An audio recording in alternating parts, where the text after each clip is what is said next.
Okay, well, as a bit of background to the question that we're going to be looking at today, I want to tell you about some of the new people that have been hired as glaciologists at the University of Chicago.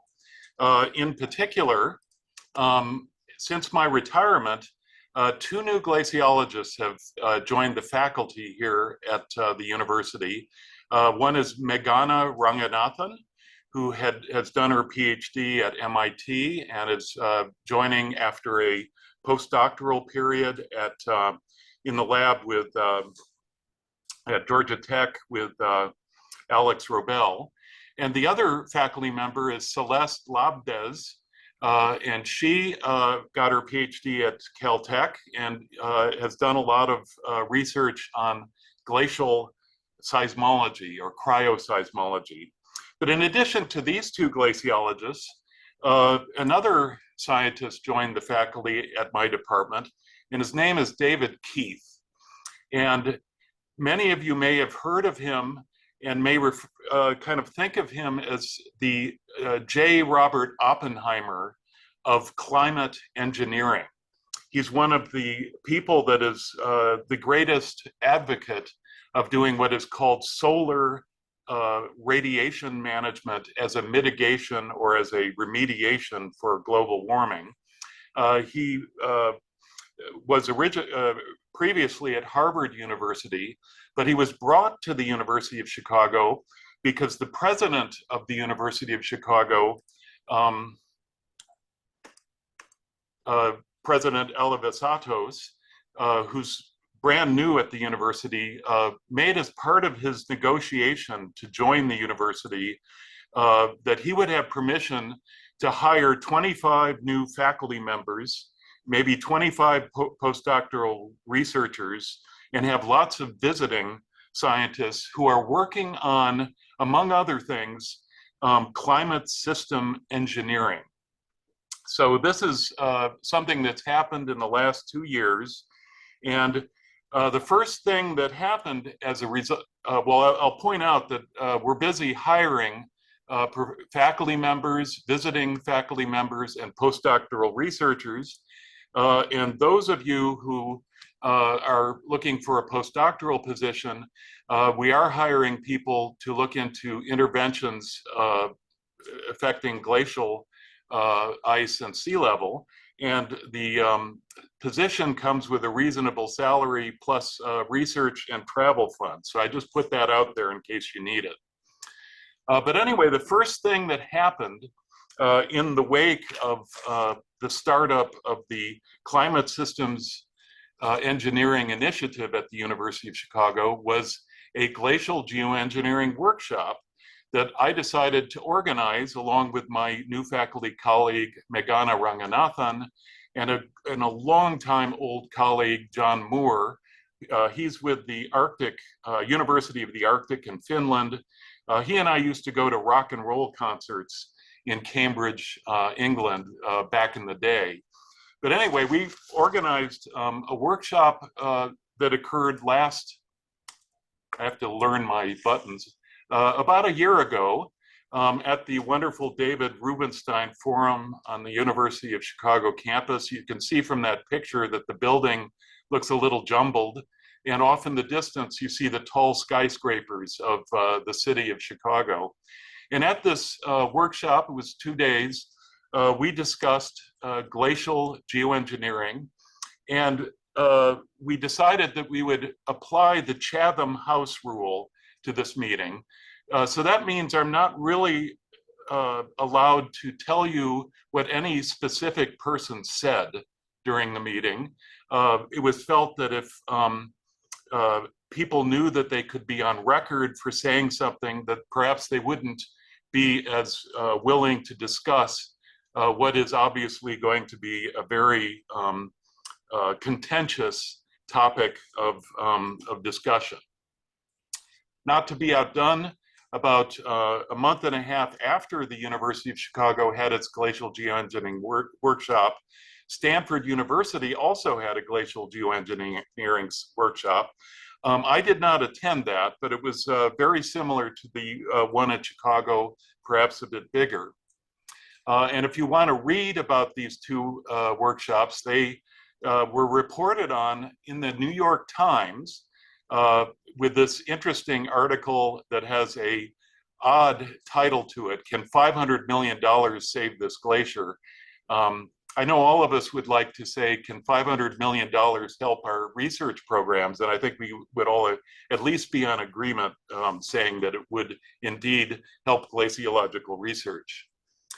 The intention of these two workshops originally was to discuss science associated with how scientists, how technology would address trying to intervene in either ice sheet melting or ice sheet collapse. And there were several oceanographic interventions involving sort of stopping heat flow from going underneath ice shelves. There were ideas presented about drilling into ice streams and outlet glaciers in Antarctic and Greenland and sucking all the subglacial water out and trying to refreeze those ice streams to the bed. There's the old idea of artificial ice shelf ice rises, which you'd make by pumping seawater onto the surface of a ice shelf that, let's say, was buttressing an ice stream that was beginning to contribute too much to sea level. We didn't discuss Greenland as much as Antarctica. And finally, we did not discuss sea ice or alpine glaciers at all. One thing that I learned very quickly is that the science is at a very preliminary stage. There are a few very interesting ideas that are out there about how human engineering could intervene in the natural processes of ice sheets and glaciers, but not much detail is available to us now. Also, what I learned through these workshops is that there was not a single voice among the discussants that did not say glacial geoengineering is not an alternative to emission reduction. That was never, in doubt. There was also the people that were most sort of comfortable with glacial geoengineering as a subject of research constantly pointed out that research is not the same as deployment. And then finally, it was universally believed that any decision first to do research on the subject, and secondly, and more importantly, to deploy some kind of a scheme in order to arrest some kind of a threatening ice stream or glacier and slow or eliminate sea level rise, these decisions are well beyond the scope of science and are in the scope of social justice, governance, humanity, ethics, so on and so forth. So the result of these meetings told us that this subject is only partially addressed by the science itself. I'm going backwards as usual.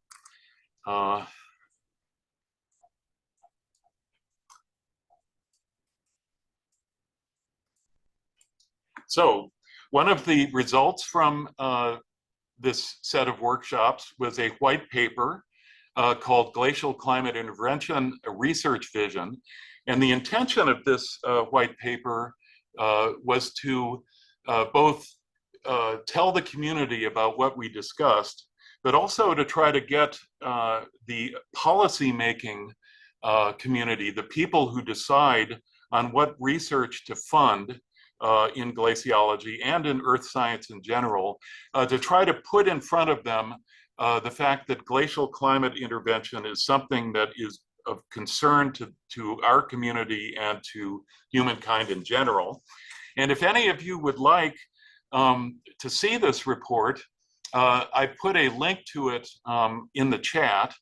And I've also created a business card, which I'm showing off on the right, which contains the little QR code that you can use to find the website where this white paper is available.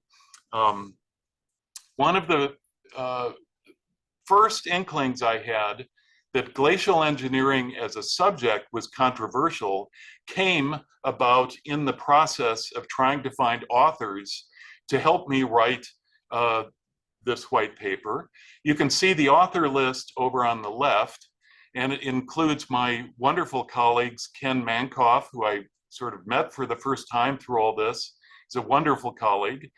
Brent Minshew at MIT, who was the advisor of my new colleague, Meghana Raghunathan, on the faculty here. John Moore, the old fellow that I went to a concert with in Cambridge. Michelle Schacht was the name of the singer that we listened to. And Michael Wolovic, who's at Alfred Wegener Institute, has probably written the most serious papers on glacial geoengineering. But you'll notice that the author list does not look that diverse from the standpoint of gender.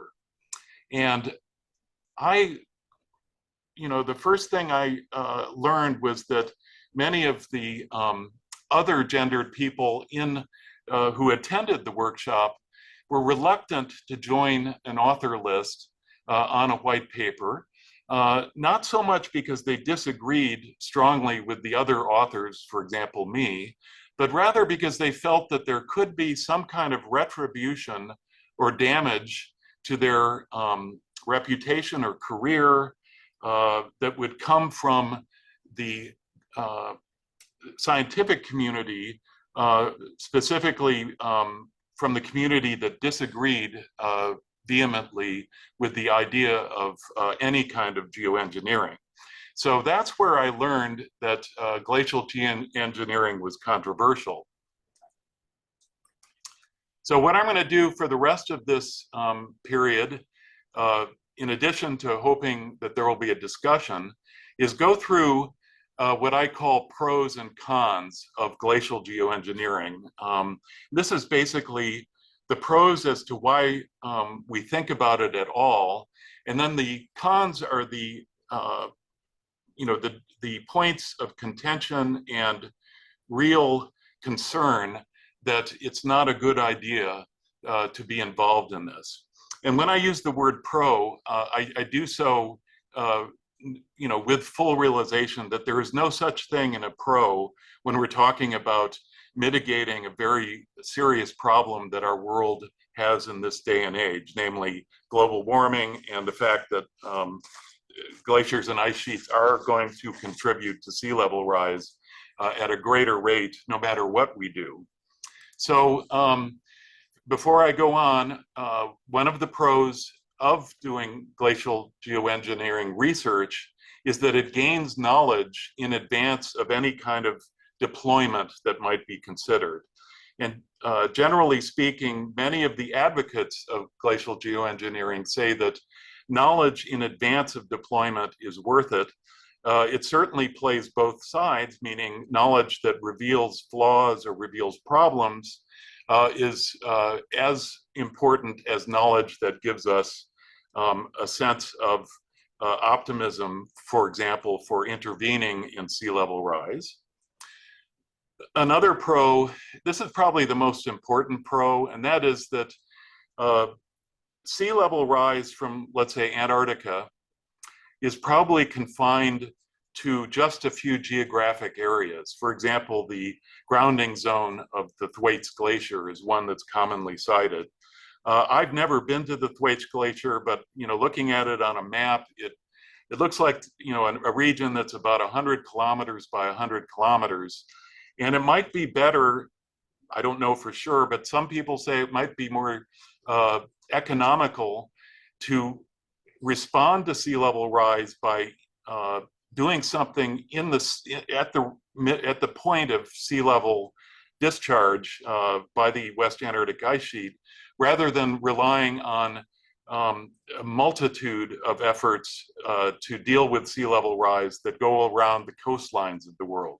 In other words, instead of having every city in every country and every type of country, including developed countries and underdeveloped countries, trying to deal with sea level rise, maybe a coalition of countries could go to the very specific region in Antarctica or in Greenland and produce a solution there.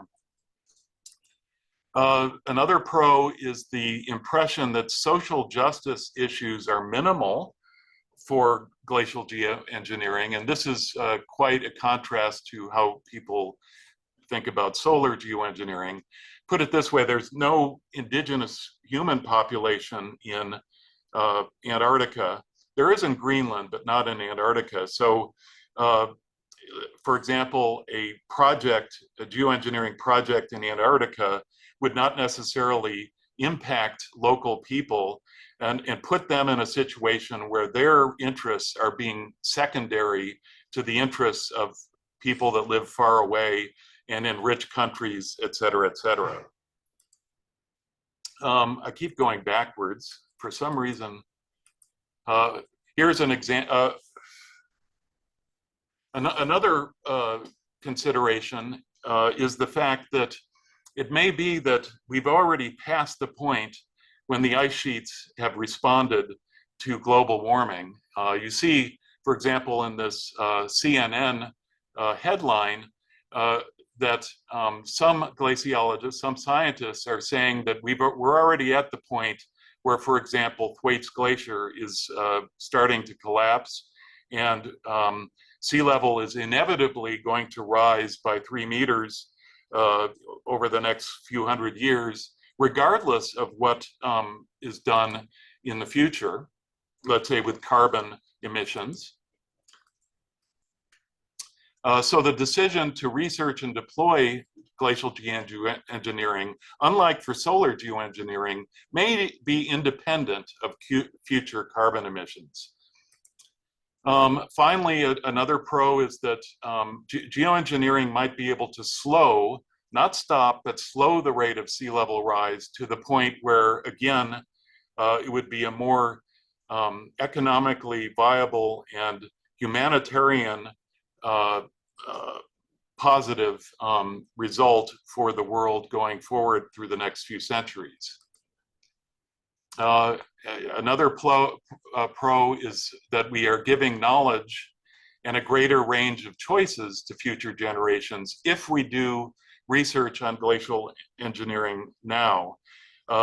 If we don't do glacial engineering research, let's say now within this decade and the next decade, we may face a situation 3 or 4 or 5 decades from now when the future generations have to decide how to respond to a very dangerous sea level rise, and they will have to make those decisions with less information if we haven't done our effort at developing knowledge.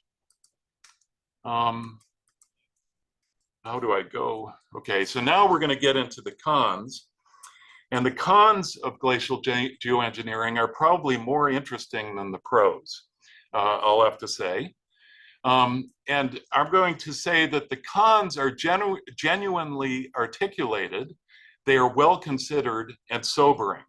I'm not here to argue against any of them, and I'm not going to make fun of any of them, just as I hope that the people who are adamantly against glacial geoengineering will be considerate of those who are articulating some of the pros. So let's get into it.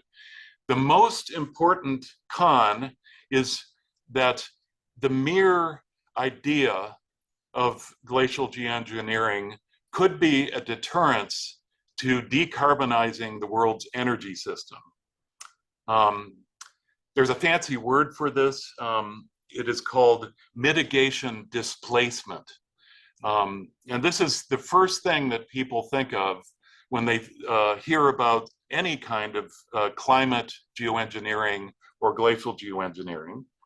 And the idea is that, for example, lobbyists for big fossil fuel corporations will use the ideas of climate engineering to argue that climate change is not such a bad problem for the future, and use it to argue that it's not necessary to slow down the human use of fossil fuels and the human emission of greenhouse gases to the atmosphere.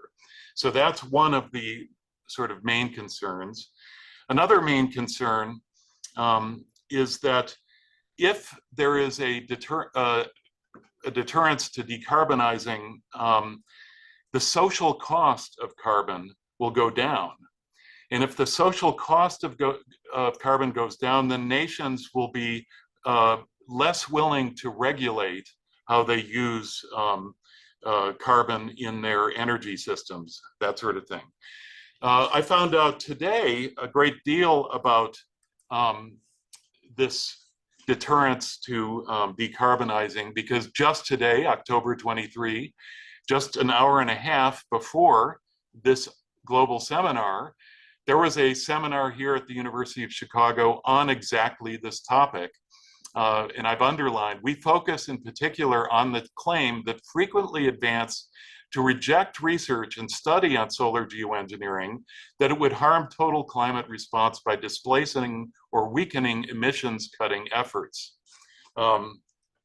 So it is a great concern here at the University of Chicago as part of our climate systems engineering initiative.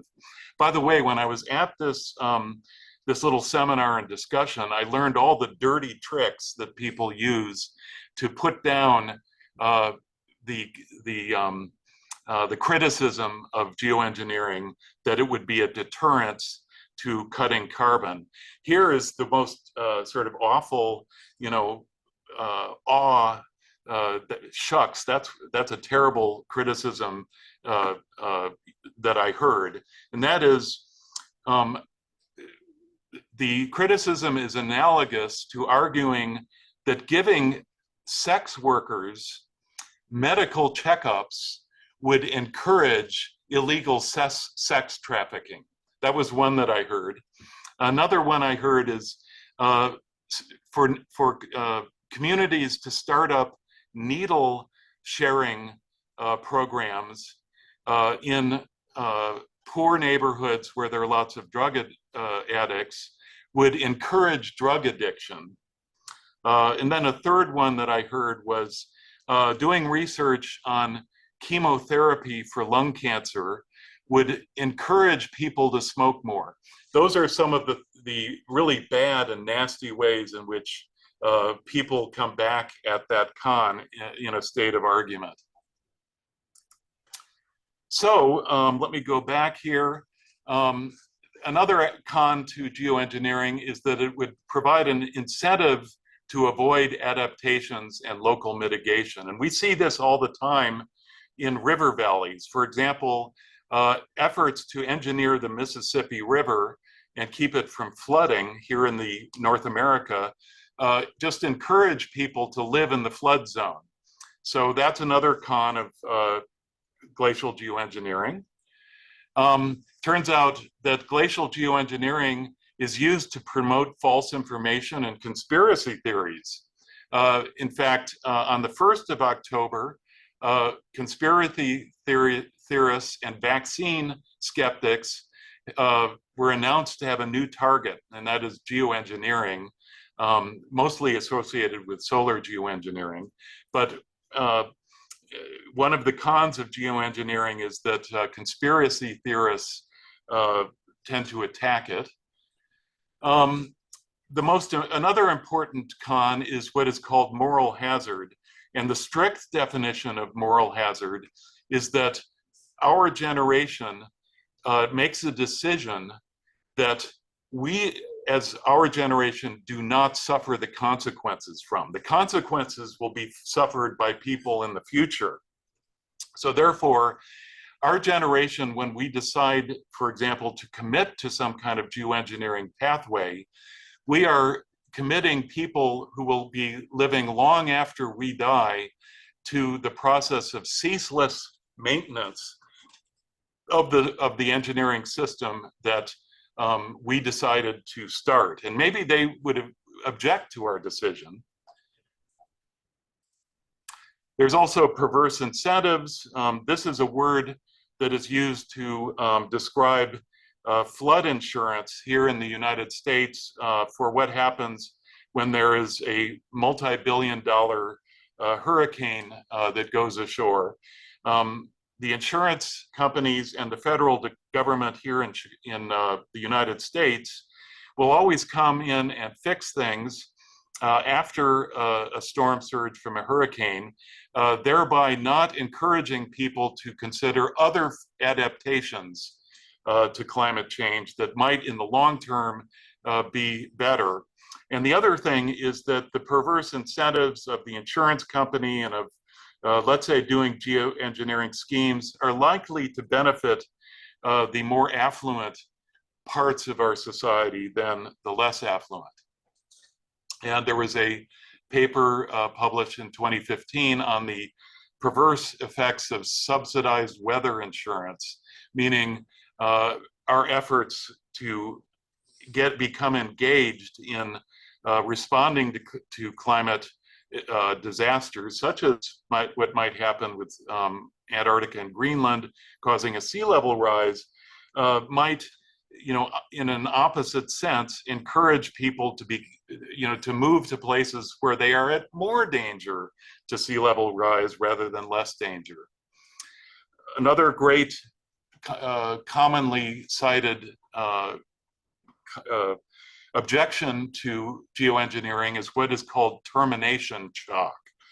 And termination shock is what happens if you spend, let's say, many, many years managing a system and not, adapting to the actual cause of climate change, not, eliminating greenhouse gas emissions, et cetera. And then if for some reason, be it a war or be it people just don't want to do it anymore, or the world has a pandemic or something like that, if, for example, that engineering scheme has to stop, then there will be a very quick and high magnitude change that is very hard to deal with compared to a slow, gradual, low magnitude change that would come if instead of doing geoengineering, you put all of your efforts into trying to mitigate the cause of climate change. An example of termination shock was here in Libya at a city called Derna. This was a place where during the Gaddafi regime of Libya, a great dam was built to control floods that are associated with bad weather. But then in the wake of the Gaddafi regime, those dams weren't repaired, they weren't cared for as well. And as a result of a big storm a few years ago, one of the dams failed and flooded this town called Derna in the middle of the night. And there were more than 6,000 casualties, meaning dead people, in response to this effect. This is an example of a local termination shock of what happens when an engineering structure designed to control nature and to protect people is not maintained. Another con, this is one that I thought of, and that is if we start to manage, let's say, the West Antarctic ice sheet, we could convert the West Antarctic ice sheet into something that is more monstrous. We'll call it a no analog ice sheet. It would be an ice sheet that is far more unstable than anything we know about now, and that would paradoxically only exist because of our actions.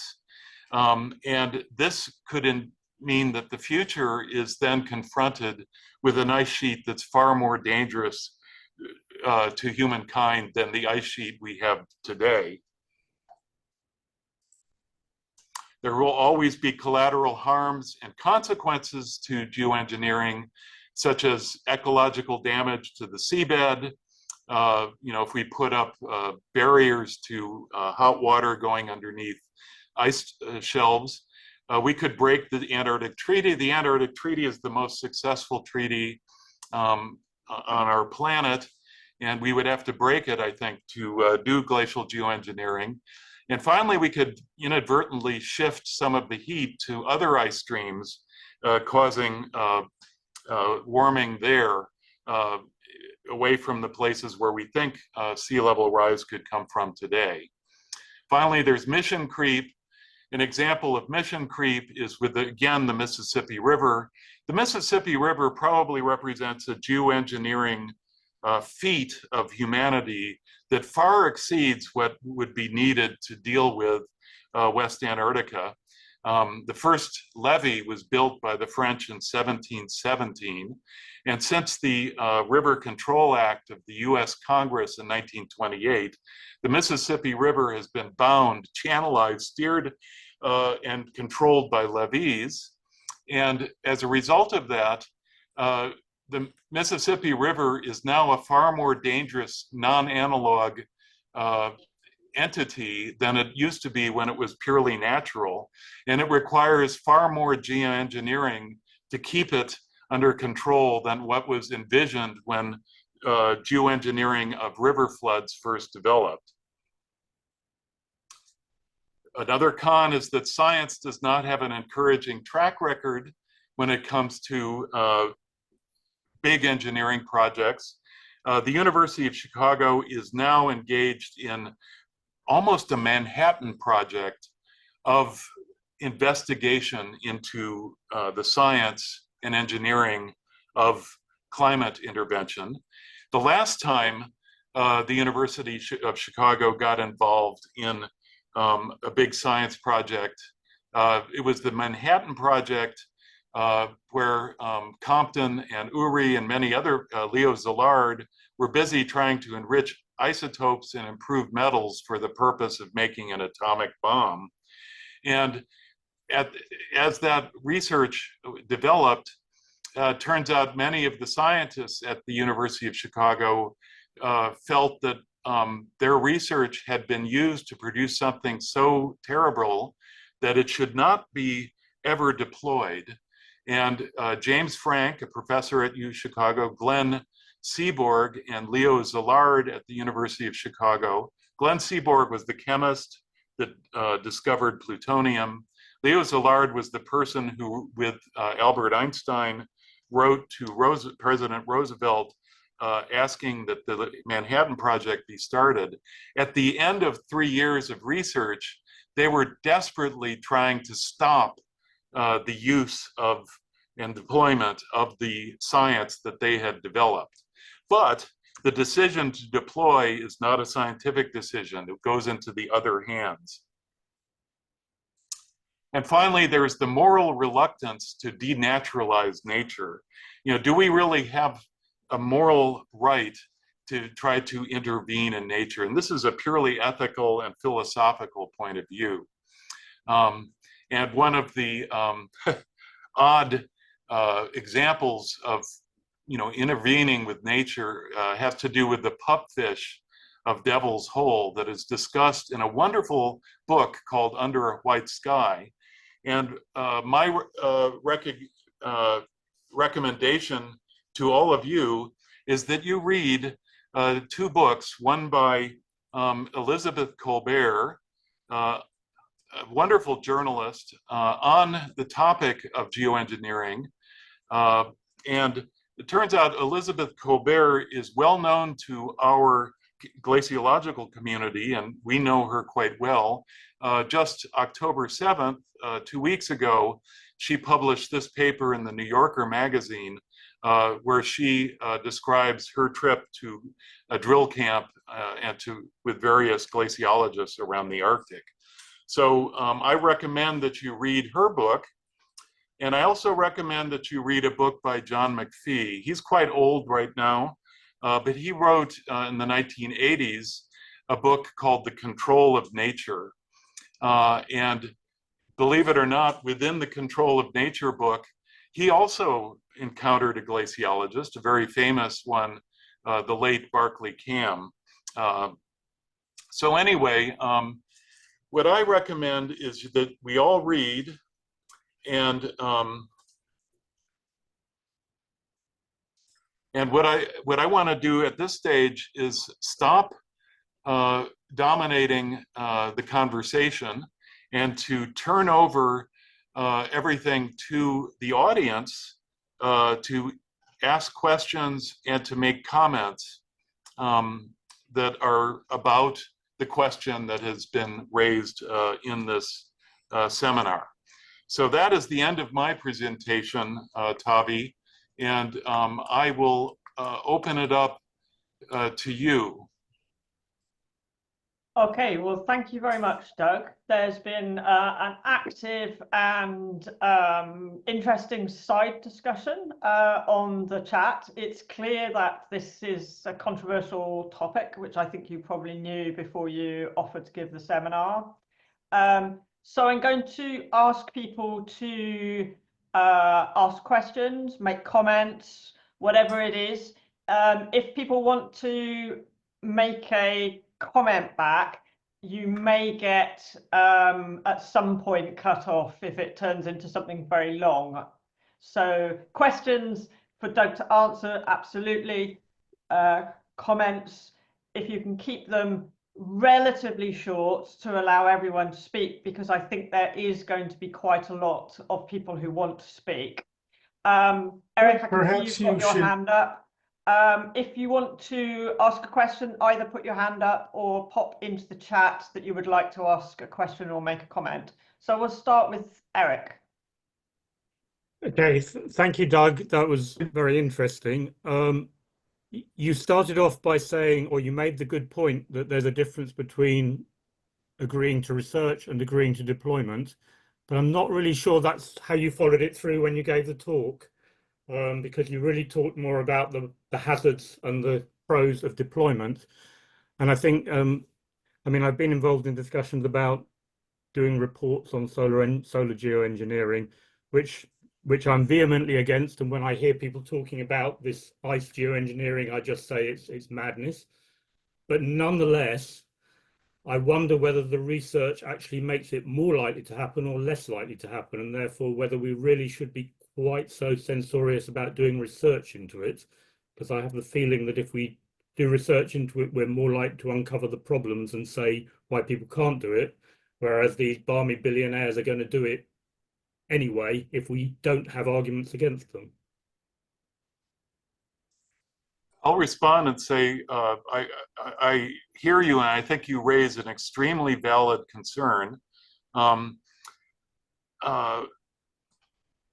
I do think, you know, my personal point of view is that research should be done and welcomed, because I think not doing so also has examples of moral hazard, meaning denying information, as you point out, might deny people appropriate skepticism about glacial geoengineering. But I think that if we do research, I think our community also has to change the way it reports science.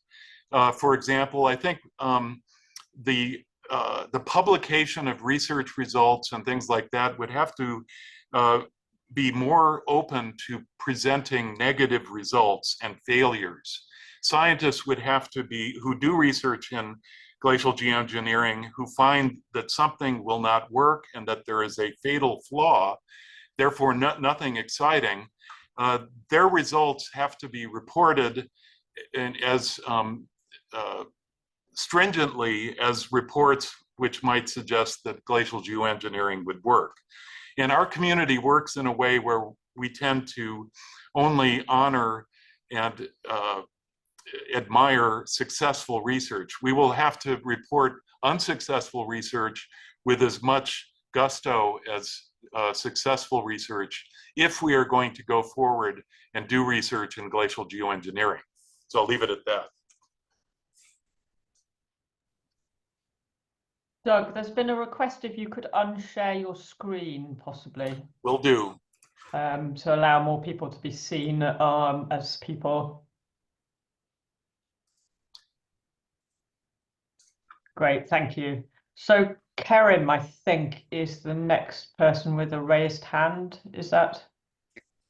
Sure, I'll be happy to ask questions. Thanks, Doug. I really appreciate you taking on this discussion, and it's a controversial topic, as was clear from the chat here. But I wasn't in Chicago, I wasn't in Stanford for the discussions that were there amongst peers, right, our colleagues in glaciology. But I was in Ilulissat last year hosting a science forum with the local communities where we work in in Avannaata Kommune. And there, our colleague John Morstein was presenting this ice curtain as an example of geoengineering. And the point I'm bringing this forward now is we're not working as isolation. It would be much nicer if we can have a scientific conversation about this without it, have big engraving implications. Because what happened there was this was put into action with big money from a couple of corporations, and there was a very active political engagement in terms of lobbying for this to happen in real world engineering solutions in this fjord where community people live.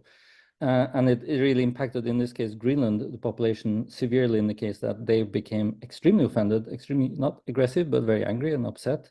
And sorry to hear that this was even suggested without their involvement before, kind of late in the process, way beyond the scientific discourse, where the engineers were on the ground and wanted to present some solutions, right? So I feel this is hard to do in this way, so it's a question of, how can we as scientists engage in a meaningful, constructive way without that being the outcome, which is really grave and not good. Yeah, I'm reminded of the building of one of the dams that dammed the Euphrates River in Turkey, which almost caused a war between Turkey and Syria about 4 decades ago, if I have my memory right. I think that the world is full of examples where, some limited group of people will disregard the rights and of other groups of people in order to take natural resources, or in order to modify the environment for their own personal group benefit. And what you raise is the question of social justice and about who gets to optimize engineering adaptations to climate change, and determine who gets more benefits and who gets less of a benefit. These are questions that I agree, we scientists don't really know how to answer these questions fully. And yes, it is true that these discussions often take a forefront in scientific meetings about climate geoengineering. But I'll leave it at that because I don't have anything more profound to say. I don't know myself a reasonable answer to your comment.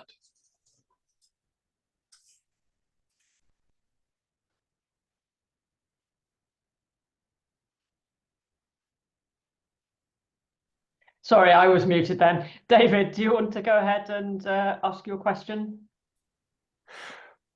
Very, very interesting talk, Doug.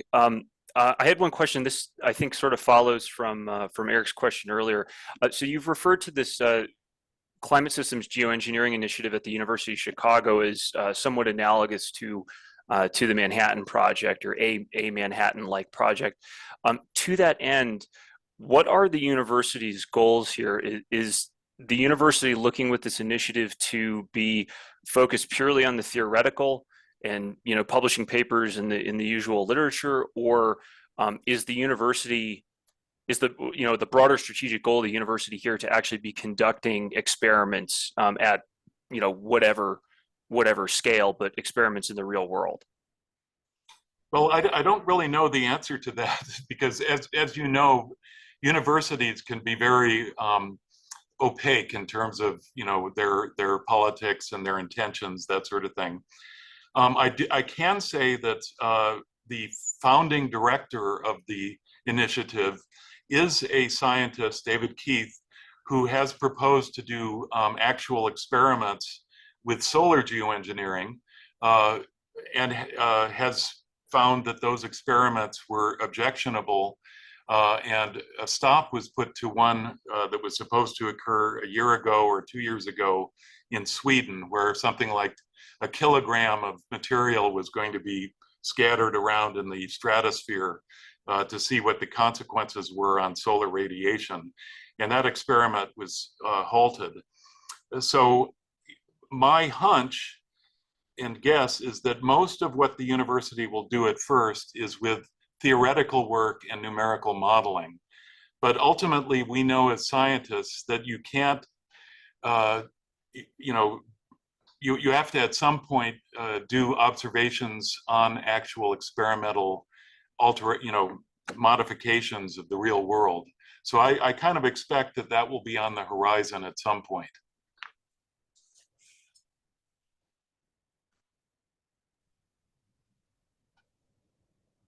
There's a lot of comments that have been put into the chat. Does anyone who has put those comments in want to raise those in verbally?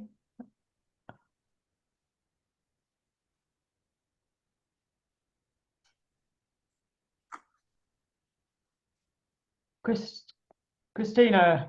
Kia koto katoa. I just want to raise a couple of issues that I did comment on in the chat. One, that to say it's just research is not correct, right? It's never just research. There are always ethical implications. There are always moral implications. Western science has a terrible history of thinking that it's just research. And if there ever was a time to own that and reflect on that, I'd say this is now. So I think, like, just don't say that, please. Think about the bigger context. Two, saying that there is no indigenous population in a place does not mean there's no indigenous interest in that place. People live in the ocean. We all live in the ocean in one way or another. Antarctica is somewhat unique in that we remotely do things that affect it. And then if we do these kinds of engineering interventions, which I'm not claiming any opinion about, they will similarly affect everybody. And if you actually go and look at what the Sami Council and others in the Arctic have said about those solar radiation management experiments, they have a very global view of what the implications are, and kind of recognizing that it's not just about them and their communities, but it's about communities globally. Yeah, that's kind of the stuff I was saying in the chat. Yes, thank you, Christina. Very, very well considered and valid points. And it is true that those who tend to favor, glacial geoengineering, do commonly assuage any concern by saying doing research is not the same as deployment. But I still think that making a decision not to do something also has moral hazard and social implications. And I think about I'll use a little bit of Black humor here. Please don't. I have ancestors.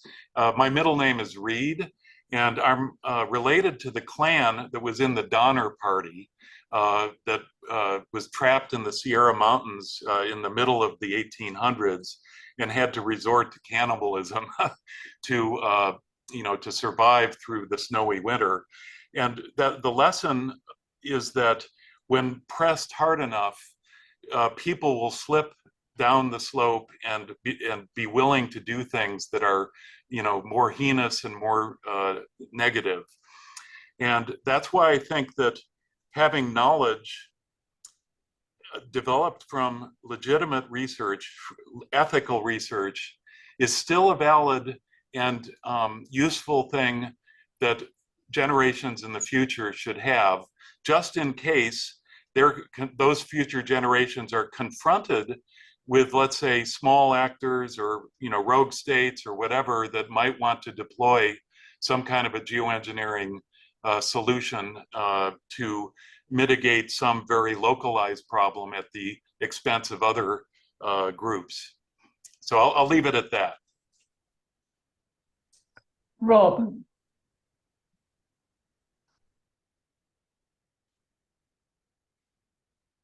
Yeah, what I'd like to say is I absolutely agree with what Doug said about we have enormous knowledge gaps. We need to do a lot more research. But in my view, the vast majority of the research we need to do is fundamental research. And by targeting it on geoengineering, to me, it's actually a bit dishonest. We would be taking money from people and raising an expectation that we see at the end of the road that this will lead to deployment. And it may be okay among a community of scientists, but the problem is it raises the expectations of politicians and policymakers and the general public. And we already see this happening through the very favorable media treatment of these ideas.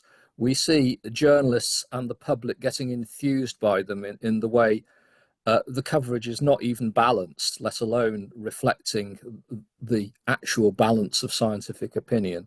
So yeah, those are just the views I wanted to express. Very, very well-considered views, and indeed, views that we must struggle with, all of us, in our own way.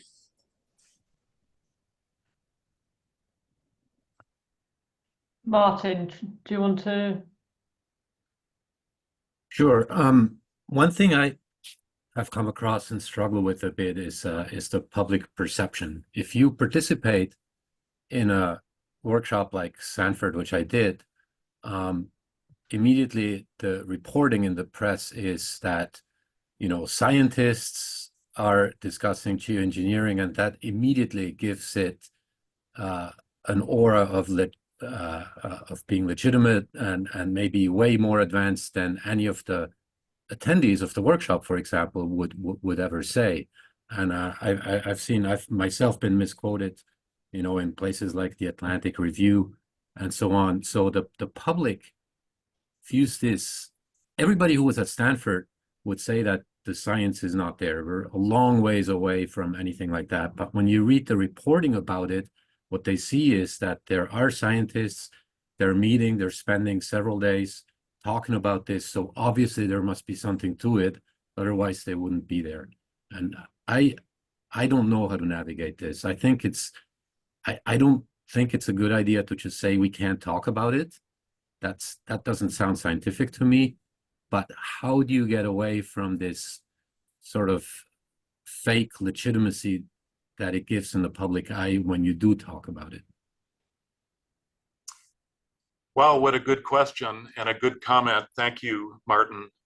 I don't really have a comment on that, but on the previous comment, Rob Larder, I did want to say that in my point of view, it should, and in the white paper we created, we did not advocate taking any funding, any public funding away from the basic research that is common in our present world.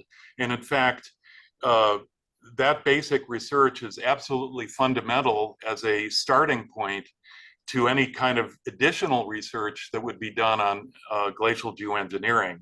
So we strongly advocated that resources to glaciology be multiplied, and if they could not be multiplied or were not multiplied by some reason, then glacial geoengineering should not be done at all. The research should not be done at all. I personally feel that it would be extremely difficult to decide to deploy glacial geoengineering if you couldn't figure out if an ice sheet were actually collapsing or not. And I don't think we're at a place now where we can tell with confidence that, let's say, the Thwaites Glacier is going to collapse, is going to cause sea level to rise at a rate greater than it is now. We're not in a position to say that, even though our research is trying to address that. And we will not be in a position to value or disvalue geoengineering research if we don't have the basics down right. So I agree with you, Rob, on that point.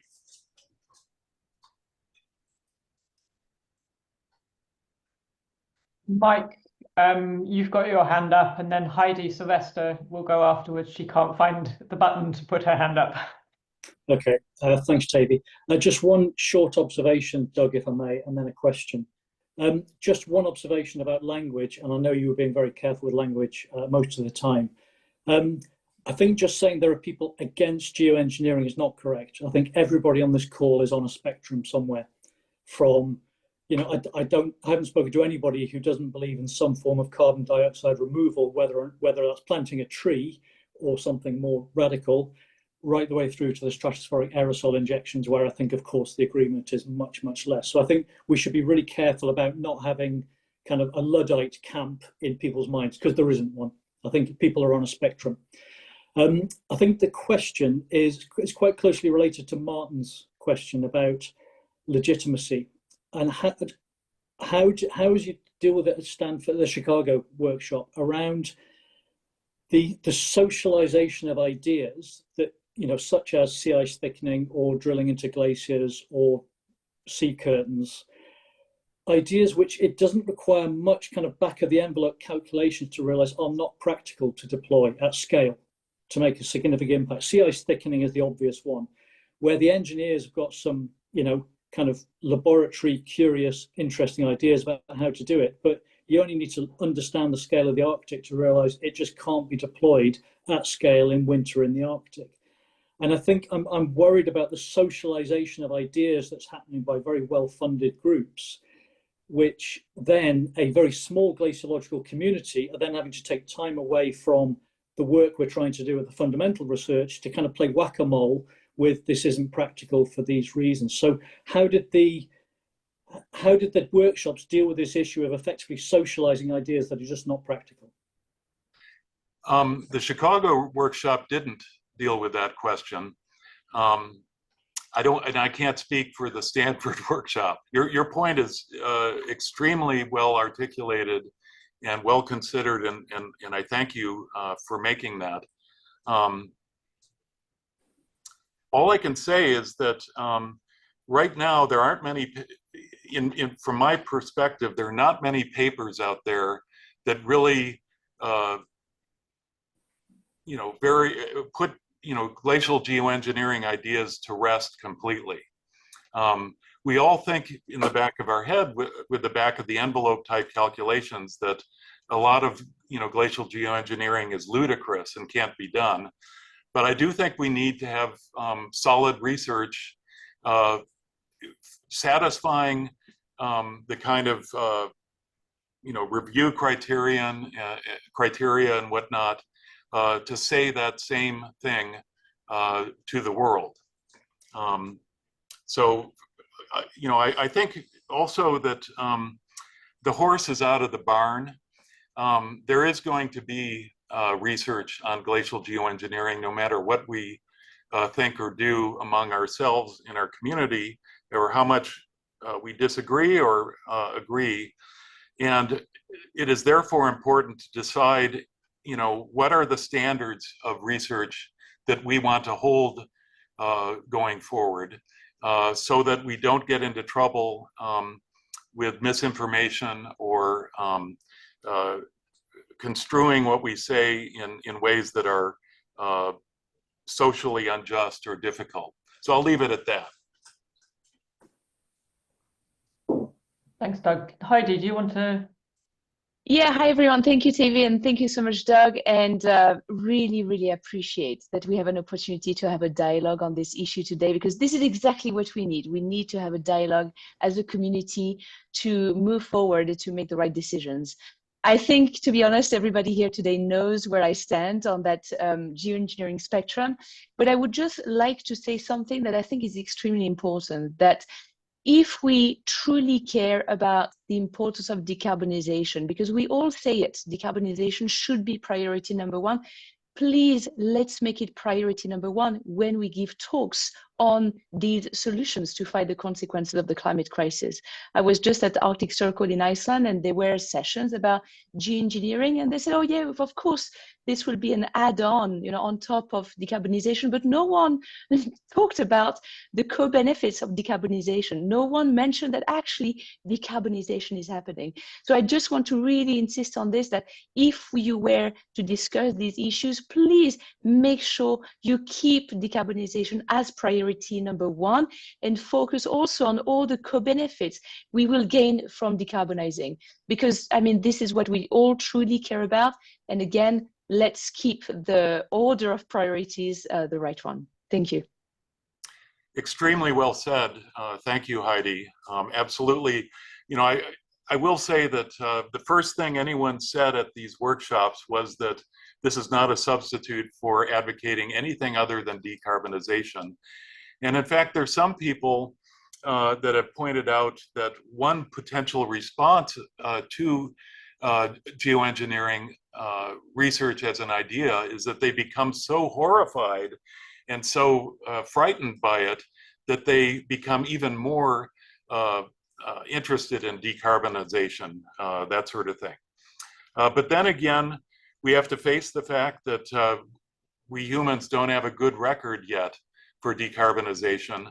And we may be in a position where ice sheets will go over their tipping points irregardless of how our personal or our national policies about carbon energy systems evolve in the future.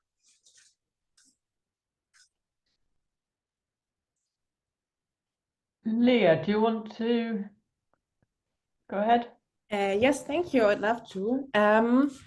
I wanted to say something which is a bit related to Rob's remarks, that it would be super important to invest more into foundation research, because usually I feel like we don't even understand the basics of how the systems works. And if we don't understand this, like the basics, how do we even dare to try to find ways to tamper with it? And I also feel like actually our experience shows that usually we think we understand something, then we play around with it, and then it goes off in unintended ways. And also, you mentioned the book by Elizabeth Colbert, and I just read it quite recently.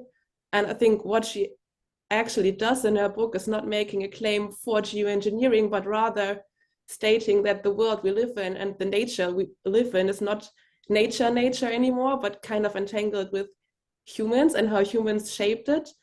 But she showcases a lot of cases where like humans try to interfere with nature and kind of always went in unintended ways and required a lot of managing afterwards and then dealing with the side effects. And I feel like this is basically the same discussion, right? And there we see that it didn't work out. And I think that's, if we want to learn something from these historical examples, that's actually something we learned there.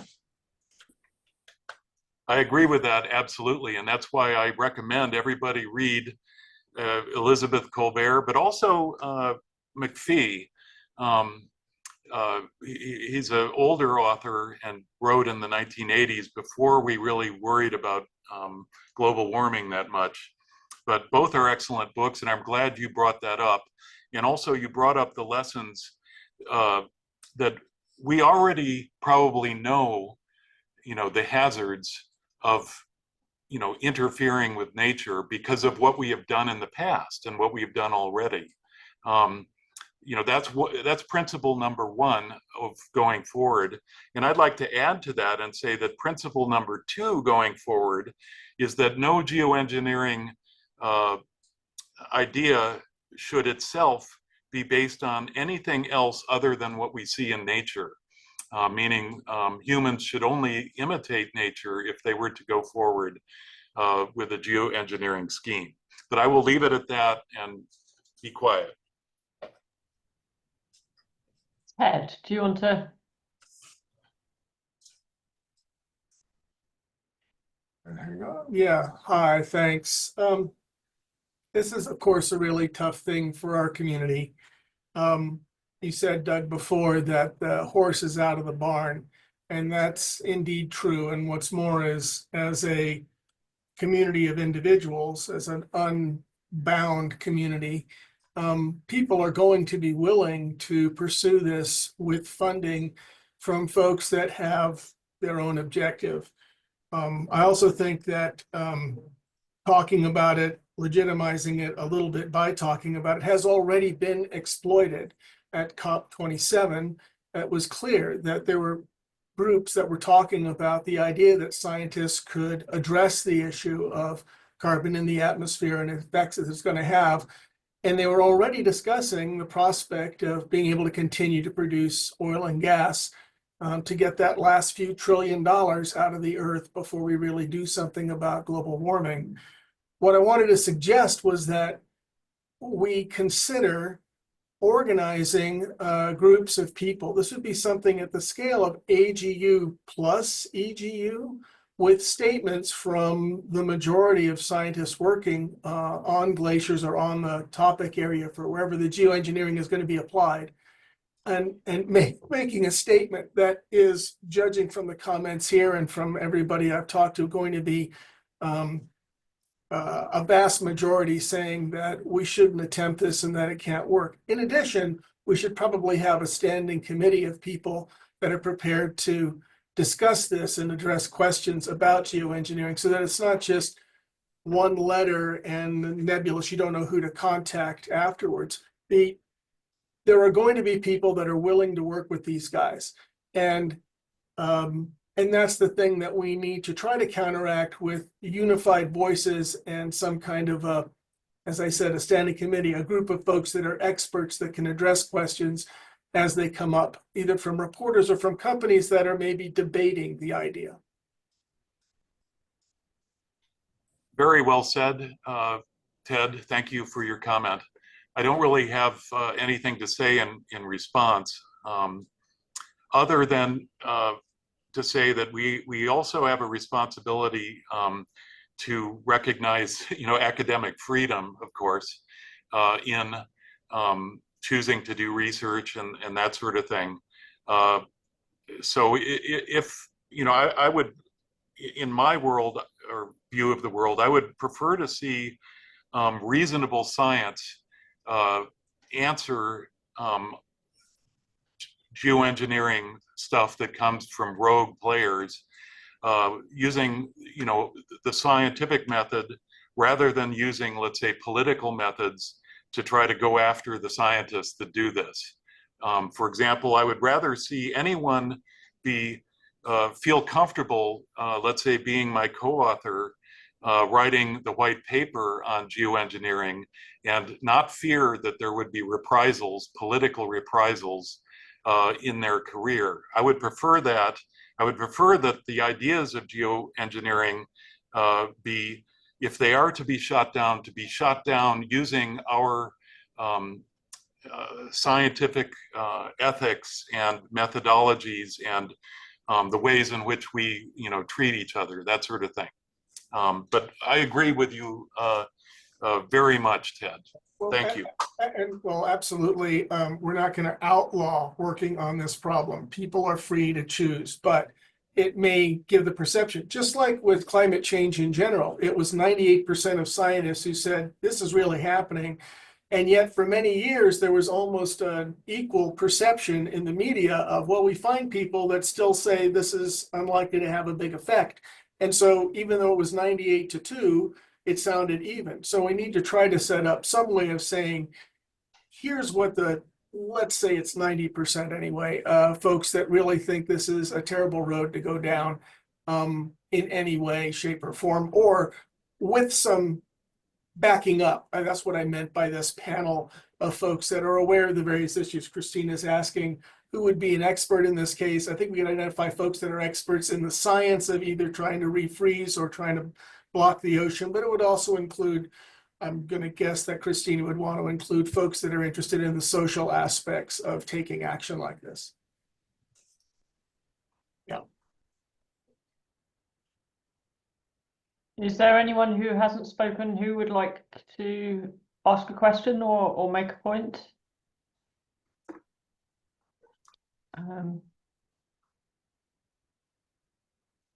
I have a suggestion, which is that I would like to harvest the chat and use it alongside the recording so that all of the links to reports and so on that have been put there would be available to people in the future. I'm very happy to remove any sort of personal comments that aren't links, if that would be the best suggestion, and just leave in the links, or I can leave in people's comments. I'm very interested to hear which people would prefer, because I don't want to do anything that would make anyone uncomfortable with what was produced there, because obviously that wasn't what was the intention of people putting things in the chat. Would people just like the links, or would they like the links plus other comments? Is there anyone who's prepared to? I can suggest that you apply the Chatham House rule, namely have all the comments, but erase the name I can certainly that is do that. associated with the comment. I can certainly do that. If there is anyone who has put anything on the chat that they would like to be removed, even if it was anonymized, please drop me a message and I will do that, of course. But I do think it would be a useful resource to have the, particularly the links and the reports. And in particular, I haven't downloaded it yet, but there's clearly an AGU report, which looks like it's very interesting, that I haven't read yet. I haven't downloaded it because I think it will kill my Zoom call and we'll all fall off the seminar. But I wanted to say a huge thank you to everyone who's contributed to this discussion. And I also wanted to say a huge thank you to Doug for offering this seminar. It's clearly controversial and contentious. Personally, I don't feel that as a community we should shy away from that kind of discussion.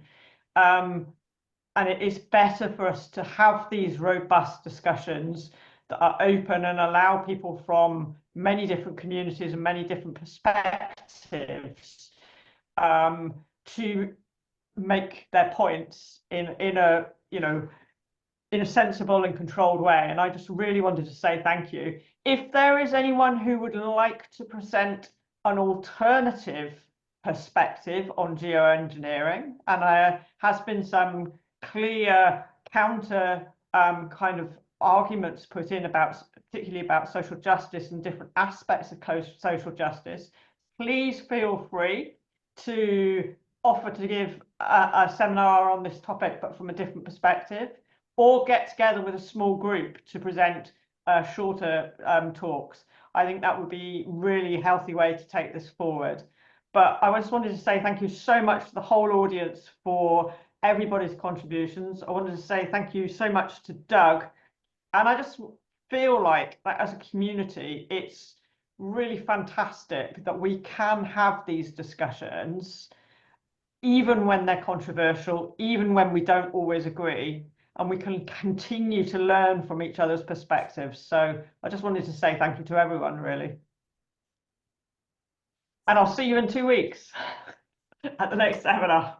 But thank you very much to everyone.